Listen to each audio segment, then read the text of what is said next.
rencontre avec la femme blessée, elle marquée par des batailles que personne n'imagine. Chaque geste, chaque mot de son passé résonne encore dans son regard, lourd et fuyant. Et lui, il n'est pas effrayé par cette complexité. Il écoute sans juger. Il attend sans précipitation. Il sait que l'amour véritable n'est pas dans l'instantané, mais dans la constance, dans la patience. Chaque sourire qu'elle retrouve, chaque éclat de rire arraché à sa mélancolie, est une victoire silencieuse. Et lui, il ne réclame rien en retour. Il sait que redonner goût à la vie à une âme brisée est une mission qui ne se mesure pas en jours ou en mois, mais en moments subtils où le cœur se détend, où l'ombre cède à la lumière. Il se demande parfois, suis-je assez fort pour cela? Suis-je capable d'aimer sans limite, d'accepter ce chaos intérieur, de rester à la hauteur?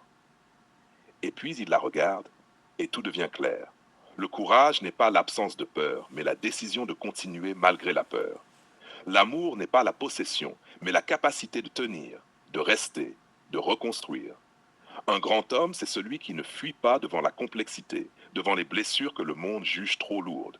C'est celui qui transforme la douleur en lumière, la solitude en présence, le doute en espoir. Et elle, grâce à lui, ose à nouveau respirer, sourire, croire que la vie peut être douce, même après la guerre.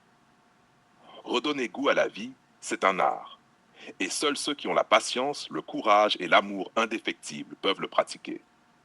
C'est un chemin difficile, un chemin de feu, mais c'est aussi celui qui fait d'un homme un grand homme.